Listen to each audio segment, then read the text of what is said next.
so now, when you write a blog, practical writing blog posts, okay, number one, it's supposed to be a conversation. So again, it's not you just pontificating, although you can do it, and a lot of people do, but they really don't understand what a blog is. But a blog is a conversation. So you can make your opinion known. Writing often with writing less. Usually a blog is short. So you shouldn't be writing a term paper on a blog. People don't want that. They want something short. What's short mean? How many words? I would say 100 words. 100 words, I would say 200 words max. You know, I mean, it depends on, you know, what your intention is. We don't actually follow that rule real well, but I think part of what we're trying to do is establish ourselves as industry experts. So ours is less what it should be, according to me, you know, than following the rules exactly. Because we don't really look for comments, although we're trying to change that and have a different kind of blog out there in the future, which is more interactive. But ours is more teaching kind of thing, which I'm not sure is the best use of it, actually. Because you're supposed to do it more for example, Matt Cutts, here's a perfect example. Matt Cutts from Google. Most of you don't know him, but he is the guy that actually wrote all of the algorithms for your search. He is like the guy, the search guy. Now, he has a blog, and he's not blogging for Google, but he blogs for Matt Cutts. And basically, people love his blog. He actually has a video cast on it. I mean, he's got all kinds of things. He blogs everywhere. For example, he's sitting in the airport going to a conference, and he says, I'm sitting in the airport going to a conference. And people read it because they always want to know what's Matt Cutts doing. You see, really, really well. Because he has an audience, he has a following, he has people that really care about what he says. Yes, John. If you use the blogs as a marketing question, you could almost post a comment which creates questions. Absolutely. Which will bring people back to you. Absolutely. The more controversial, the better. Well, the issue is people will respond who are highly misinformed. Other people will respond in that same blog. How do you respond within that? If you've made a comment that somebody is doing the wrong thing on a regular basis and they think they're doing the right thing, and all of a sudden you create this momentum from a whole bunch of people, and you're watching the communication that's going on. Well, you can make a blog. You can have, there's a sidebar. I mean, there's all kinds of ways that you can actually, you can do that. But you can get involved with the, get involved in the discussion. You know, you see, a lot of people in the blogosphere actually become a personality. So you create a personality. So they say, oh, well, this guy comes in. We know his personality. We know what perspective. We know where he's coming from. And then someone else comes in. There's another kind of personality. So you can actually create a personality on the. That's why I'm saying that first thing, make your opinion known. A lot of people in the blogosphere actually have an identity. They say, oh, well, he's making this comment. We know who he is. You know what I mean? You create an identity there.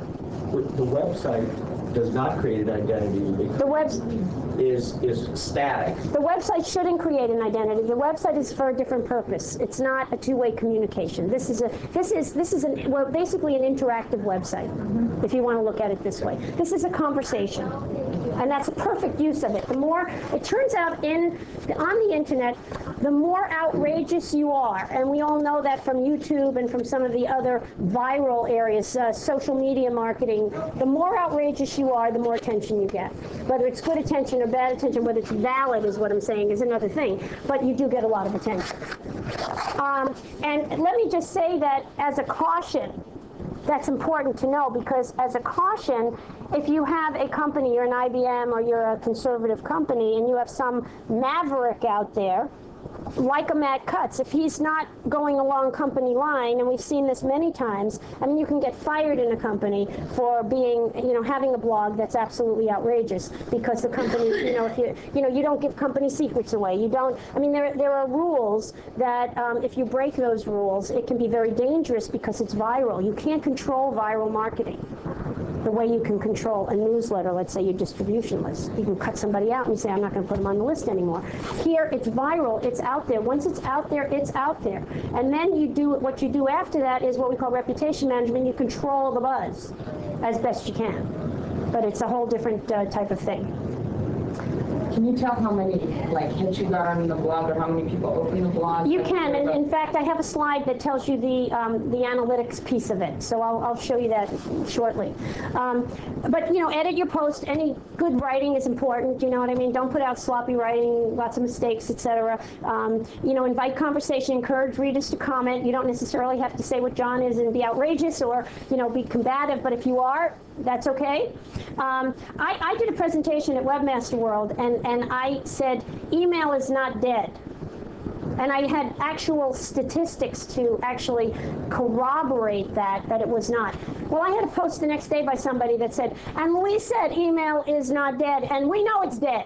You know, so he was, now this guy always is very controversial. I knew that. So I could have let it lie, but would I do that? Absolutely not. So I posted on his thing that, you know, that here's the evidence and here's the reports that I was quoting, and you know anyone can go read those reports to see that this is where I got my data, and where did you get yours?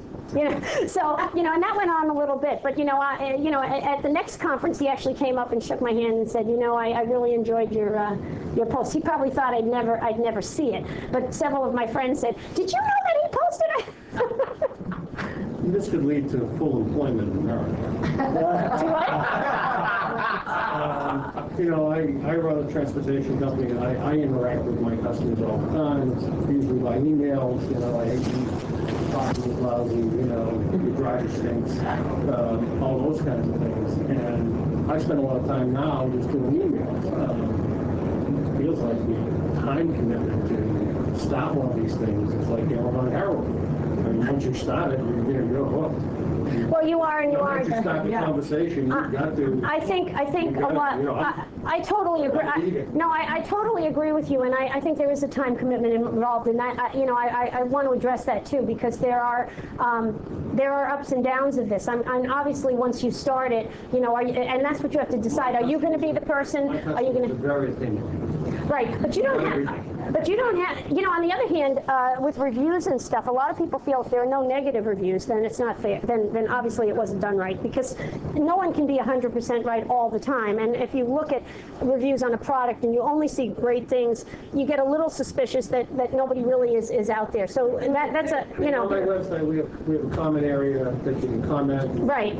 Information area that we collect and we respond to. I mean, it's right. Now, if you started a blog, though, you could say, we've gotten so many comments that have this, here's how we're addressing it, what do you think? And then have people respond to that. And I mean, again, it's a time commitment. Somebody's got to be doing it. Do you want to do it once a week, once a month? You know, you can, for every blog that started, you probably have 5 blogs that have died. People start them and then they just don't, it's like a plant. They don't water it, they don't take care of it, it's dead.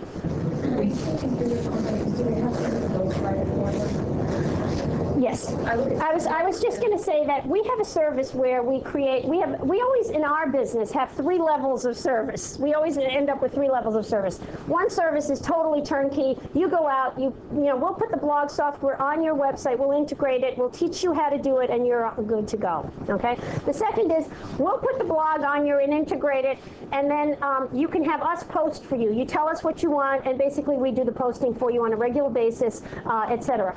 Third option is reputation management. Not only do we post for you, but we put ourselves in all the pinging places that are necessary to watch your reputation. So anything that's said about you at all, we know, we run it by you and your team if it's a PR thing, and then we ask you, what do you think you're going to say? Just like as if I had a microphone and say, okay, now how do you want to react to that? And then we go and we write it. So, you know, if you can, you know, if you need that kind of service, there are services out there that will do that, and it's sort of a ghostwriting thing. Same thing with newsletters, and I mean, there's a lot of services out there that can help you out. I don't think it's a bad thing. Today, though, it's a matter of disclosing it.